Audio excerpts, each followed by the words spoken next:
Akabba. Ssente z'ayagala bamuwa. Ate kati ani tusobola kufuna kisafaananyi kya president n'ogwabo kubanga amannya gaabwe mwe gali. Kye bagezaako okukola akatabo kano bwe yabajjako. Kisookera ddala, it's amazing. Yo nawadde nkyali awo ne bansinkira mu clips obwalwanize ku TV. In my spirit, ekintu kyasoose okwewuunya kwe kunkwasaganya nti ndinga Siraaji. Omwami ono Siraaji yajja ewange n'ansaba okugenda okubuulira ewuwe. Ng'abasumba abalala ninzikiriza okugenda okuweereza Katonda kuba ffe tubuulira njiri. Ngenda okutuuka ewuwe ninsanga abantu bali organized bambadde yero nemubuuza kyaki eno ya yero nga kyaki ya movement. Kyekigambo kiyasooka okuŋŋamba. Ngenda okuvaawo nga maze okubuulira enjiri n'entambula neŋŋenda. The next time gye yampita nampita nga ntegeeza nti aweerera abaana era n'ekibiina kita hands across the world, something like that. In a true sense, bwakutuula wansi n'akunyonnyola ekibiina ekyo nawe okwatibwako naŋŋamba nti n'abantu bano boolaba baavu betaakuyamba. Konze that is okay, that is fine. Tuleete abantu ba wealth creation aba president basobole okuyamba abantu bano mubayibayite n'abayita n'ayita n'omukulu gwe bayita Lieutenant General Angina najja na officiating n'asomesa ne tuvaawo neŋŋenda naye n'agenda because it's a blessing to have a national wealth creation program. Kumba omusajja ono Mufere ffe bw'abajja ng'akuyise okusooka wano awasooka ayina byanyonyola abantu be bano kati gwe bojja obanga endorsement bojja obeera nga akakasa biri byasoose okwogera bwe byotamanyi era byotali. He's a smart man who uses the image. I can give example. Nze ndi victim wa Siraaji. Lunaku omukulu wange ne lwajja yaŋŋamba nti State House egenda kusindika ssente kakati sooka ompeeyo milioni 8 ne nkwata milioni 8 n'enzimuwa. Tuba tutuukawo makati awo naŋŋamba nimpaayo milioni 2 ne mugamba ze milioni 11 naŋŋamba nja kwongera amagoba tofaayo n'emuwa ssente naŋŋamba ensente zisobole kujja kati zijja kujja nkya neninda nkya n'olunaku lwaleero lwankya. Bwe nageza kumukubira kumusinkana namusanga n'abapoliisi namusanga n'abamagye nenta Siraaji maze on record maze omwaka mulamba nga simulaba. Siraaji simanyi gy'abeera simanyi kyali naye what I know nti omwami ono I think to me ngendo kizuula bokuzuukuka omusajja ali conman. Ekitongole kya hands cross the world siri director siri financial controller siri presenting anything. I don't have any position. Kati omuntu bagamba nti Pastor Mondo yatwaliye kubanga linnya lyange ligenda okukola Pastor Mondo. I think it is wrong. Sirina muntu asobola okuva nagamba nti nakukwasa miliyoni ya oba singi 10 zizino naye nitukizuula ate nti n'abantu bano abazze nabo waliwo munaffe mu ntalo z'echurch zetulimu ageza kukozesa omukono gwa government of course to bring some people around, attach them to some people kubanga bwogenda n'ompita n'enzija ewuwo in a true sense n'embuulira enjiri. Does it qualify me to be part of you?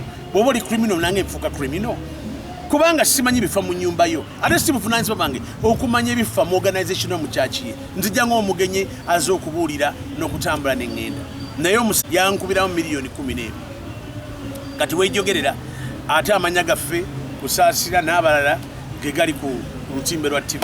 Naye njagala kutegeeza ensi nti nze Frankline Mondo Mugisha sibba ssente ya muntu. I work very hard and I work greatly to make sure nti nsobola okubeerawo ne family yange siri mubbi nzikiriza Katonda ntya Katonda ate nsaasira be babba.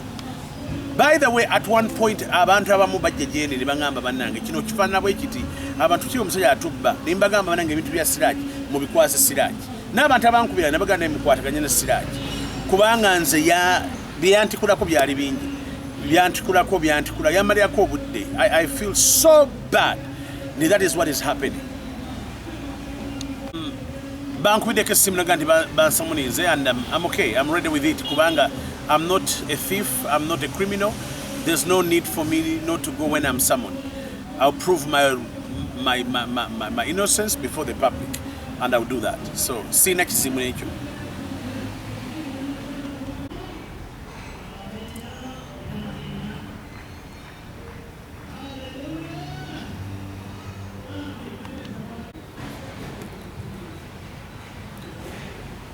A lot of things that are going on right now, and I know there's church politics going on.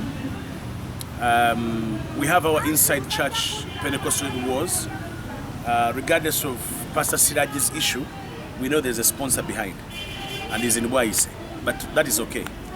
I know you will not twist the arm of the government to use it to harm anybody, but let me go back to that point.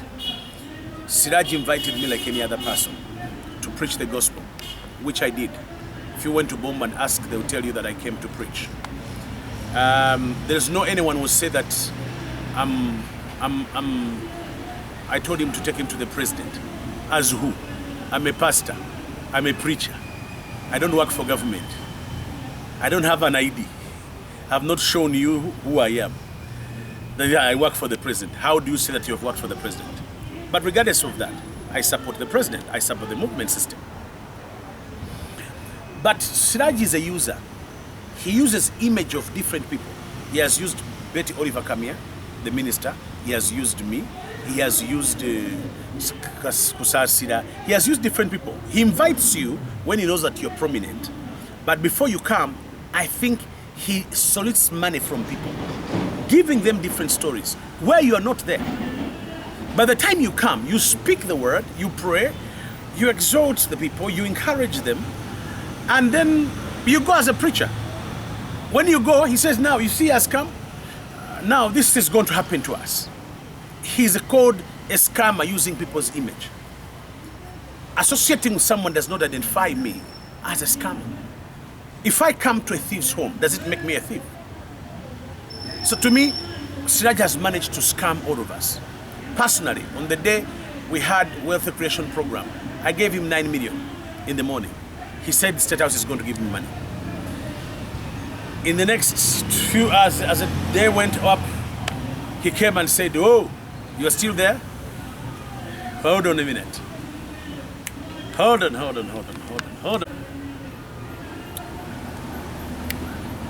I'm going to give me 200,000. I gave him 200,000. And then he said, give me 1,800,000. I went and withdrew that money, I gave it to him. Up to today, I've never received that money back. Up to date, I have never received that money up to now. I've been scammed. Myself, I was scammed. When I went to demand him, I phoned him with the police, with the army. What do I do? No. He said that, I mean, he has the crowd. He knows how he mobilizes them. All you just come is to come. And my message is very, very clear. It's about Christ. But I know that people, because the people which hunting Siraj, now they're looking for me, how to add me on.